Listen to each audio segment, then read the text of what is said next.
नस के खिलाफ इस्तियाद आप कह देना, आप तस्लीम कर लें। आप अल्लाह की कसम खाता हूं ये तस्लीम नहीं करेंगे कि नस के खिलाफ इस्तियाद होता है। और भाई ने फिर धोखा देने की कोशिश की, कहते हैं कुरान और हदीस। मैंने कहा है कि इनके पास दलील है। मैंने कहा आप पूरे कुरान और हदीस को नस मानते ही नहीं है। आप मैंने क्या कहा है, नस में मौजूद नहीं है। अल्हम्दुलिल्लाह कुरान और हदीस में इनके पास सराहतन मौजूद नहीं है। ठीक है, मैंने तो वही कहते आया हूं कि आपके पास नस मौजूद ही नहीं है। आप मुकम्मल बोलते हैं कुरान और हदीस, मैं कहता हूं कुरान और हदीस को तो आप नस मानते ही नहीं है। तो जो मैंने दावा किया कि आपके पास नस से दलील नहीं है इसलिए आपने इस्तियाद किया, तो आपने तस्लीम कर लिया। या तो आप ये कह दे मेरे पास नस मौजूद है, और नस मौजूद है तो नस के खिलाफ कोई इस्तियाद करे तो उस पर हद लगाए। बताएं मुझे कि नस मौजूद हो तो इस पर इस्तियाद ना, तो आप मुझे वो बताएं। और फिर इसके बाद भाई ने अभी तक मुझे ये नहीं जवाब दिया। इन्होंने अभी तक सिर्फ अपने इस्तियाद की एक दलील पेश करी, ठीक है, जिस पर मैंने इनसे सवाल किया उसकी हैसियत क्या है, अबू हनीफा के नज़दीक इमाम मोहम्मद की हैसियत क्या है। इन्होंने कहा हमारे नज़दीक। भाई सवाल मेरा था ही नहीं, सही का सवाल ही नहीं समझे, आप जवाब देने बैठे। मेरा सवाल था अबू हनीफा की नज़र में इमाम मोहम्मद की हैसियत क्या है, और मैंने सवाल किया इमाम मोहम्मद की नज़र में अबू हनीफा की हैसियत क्या है। और फिर मैंने सवाल किया कि किताबुल आसार की हैसियत क्या है। फिर भाई ने क्या कहा कि मैं जिसका मुकल्लिद हूँ मैं उससे दिखाऊंगा। और भाई ने ये भी दावा किया कि मेरे पास अबू हनीफा की तहरीरें मौजूद है, वो तहरीरें कहाँ हैं ज़रा वो भी बता दें। और फिर उसके बाद भाई ने कहा कि उसके पहले अगर किसी ने किया हो तो मुझे उससे लेना देना नहीं। भाई यहाँ आपने ना जो इज्तिहाद को कहा है आपने नासिक को कहा है, लेकिन रफ़ायदैन तो मनसूख है ना, रफ़ायदैन मनसूख है। आप कहते हैं नासिक अबू हनीफा ने किया है, तो पता ये चला अगर नासिक अबू हनीफा ने किया तो मनसूख अबू हनीफा से हुआ है। अगर उसके पहले भी नासिक था या मनसूख था या उसके पहले अमल होता था, इसकी तो दलील आपके जिम्मे है। क्योंकि मेरा एक सवाल, अगर आप ये निफाक बनाएंगे तो मेरा ये सवाल छूट जाएगा कि रफ़ायदैन का पहला इज्तिहाद, आप रिकॉर्डिंग वापस रिवाइंड करके देख लें, मेरा सवाल था सबसे पहला कौन सा मुज्तहिद था जिसने इज्तिहाद किया और रफ़ायदैन किस हिजरी में तर्क किया गया। भाई आप अपना मसलक ये कह कर के मैं हनफी हूँ, मैं अबू हनीफा से पेश करूँगा, आप इससे भाग नहीं सकते कि किस हिजरी में हुआ। अल्हम्दुलिल्लाह आप आज ये तस्लीम करें कि आप सल्लम के दौर में ये मनसूख नहीं था, सहाबा के दौर में मनसूख नहीं था। आज आपको ये तस्लीम करना होगा। और फिर और सवाल क्या था आपका?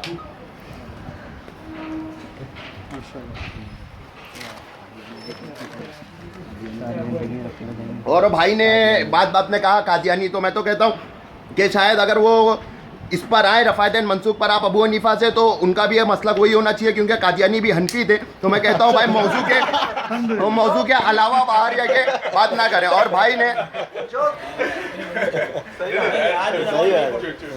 जी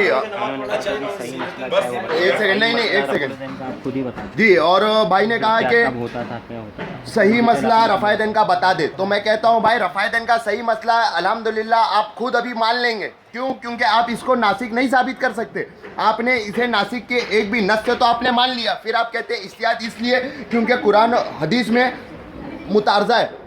मैं कहता हूँ ज़रा वो मुतारज़ा साबित तो करें कि तारुज़ है, ठीक है। और फिर अगर ये तारुज़ है तो मैं आपसे कहता हूँ कि मुझे वो पेश करें, हदीसें पेश करें। और फिर भाई का ये सवाल कि हम किन औकात पर करते थे, रफ़ायदैन करने पर तो नशिस्ती नहीं है। अल्हम्दुलिल्लाह नशिस्ती इस बात पर है कि क्या रफ़ायदैन मनसूख है, इनके नासिक पर ही तो दलील है। और ये आज मौजू के करीब भी नहीं आना चाहते, आज मौजू के करीब भी नहीं आना चाहते, ये नासिक के करीब में भी नहीं आना चाहते, ये भी नहीं करीब, सही ठीक है। और ये मैं कहता हूँ मैं इनको फिर वक्त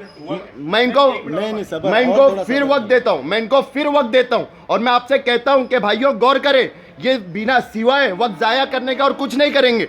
ये मौजू के बाहर ही सवाल करेंगे कि रफ़ायदैन कब था, क्या था। मैं इनसे सवाल करता हूँ, आप अगर पूछते किन औकात पे था तो नासिक के पहले किन औकात पे था, ज़रा वो साबित तो करें, ये भी आपके जिम्मे ठहरेगा। और फिर किन औकात पे नासिक हुआ उसकी भी दलील दे, और फिर इसके मुतारज़ा होने की भी दलील दे। और शुरूत इज्तिहाद भाई ने कहा भाई आपने तो बुनियादी बनाई है नासिक की इज्तिहाद, तो अगर आप उसे नासिक में इज्तिहाद कर रहे हैं तो वो नासिक कहलाने के लिए वो शुरूत इज्तिहाद में बैठता है कि नहीं बैठता है वो तो देखना पड़ेगा। आपने अपने मन से उसे मुतारज़ा कह कर शुरूत इज्तिहाद में बिठा दिया, और जब मैं कहता हूँ शुरूत इज्तिहाद है तो कहते हैं मौजू से बाहर है, खुद उसको बिठा रहे ला के कहते हैं मुतारज़ा है। और इसलिए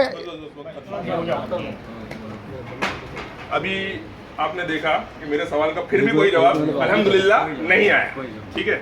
अब ये बार बार ये कह रहे हैं, बार बार ये कहते हैं कि नस में मौजूद नहीं है, नस में मौजूद नहीं है। ये मानते हैं कि हदीस में मौजूद है, इसलिए अब इन्होंने क्या कहा, पैतरा बदला इन्होंने कि कुरान और हदीस को नहीं बोला मैंने नस की बात की, है ना।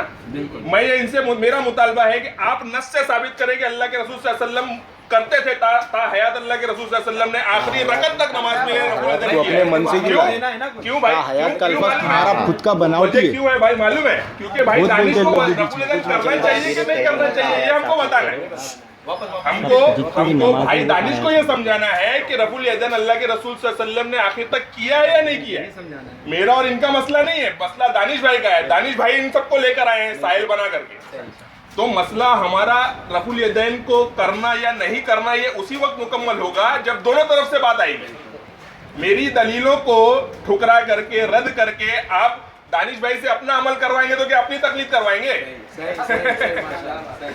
दलील हमारे पास है अल्हम्दुलिल्लाह, बात होगी उस पर, लेकिन पहले आप मौजू पर तो आए, पहले आप साबित तो करें। भाग क्यों रहे से? हाँ, अब मेरे से पूछते हैं कि मनसूख पहले कितनी जगहों पर था, बाद में कितनी जगहों पर मनसूख हुआ। मैं कहता हूँ भाई पहले कितनी भी जगह हो, बाद में सिर्फ तकबीर तहरीमा का रह गया ना। आम नमाजों में सिर्फ तकबीर तहरीमा का रह गया। अब ये सवाल करेंगे मुझसे कि वित्र में क्यों करते हैं, ईदैन में क्यों करते हैं, है ना, ये सवाल आएगा। तो उसका जवाब भी पहले पेशगी ले लें ताकि सवाल लिखने की तरद्दुद से बच जाए।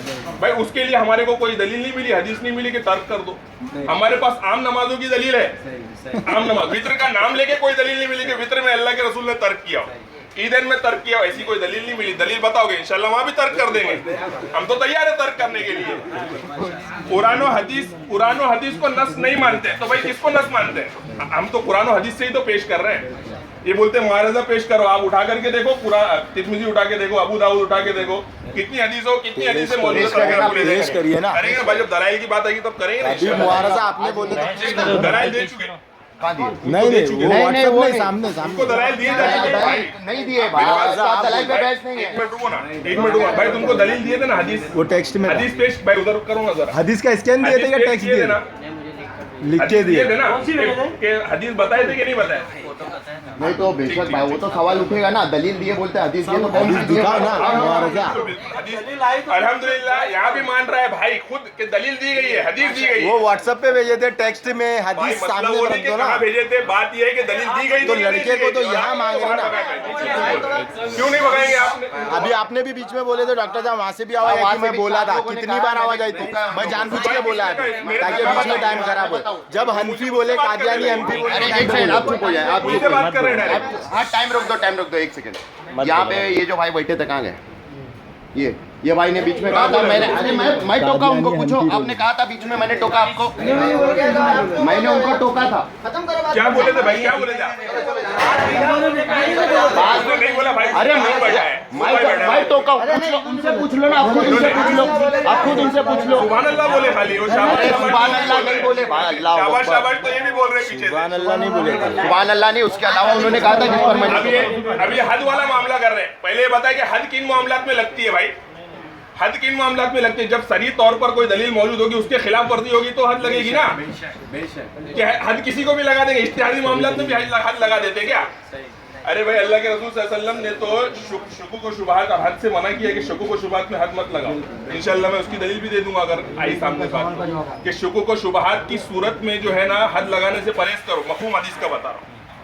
तो जब अल्लाह के रसूल सल्लल्लाहु अलैहि वसल्लम से कोई बात सरी तौर पर साबित हो और उसकी खिलाफ वर्जी की जाए तो फिर हम बताएंगे कि भाई उसमें हद लगेगी नहीं, और वो भी हद साबित होनी चाहिए ना कि रफुल यदैन के मसले में मनसूख होने पे हद है, सब बताएंगे ना।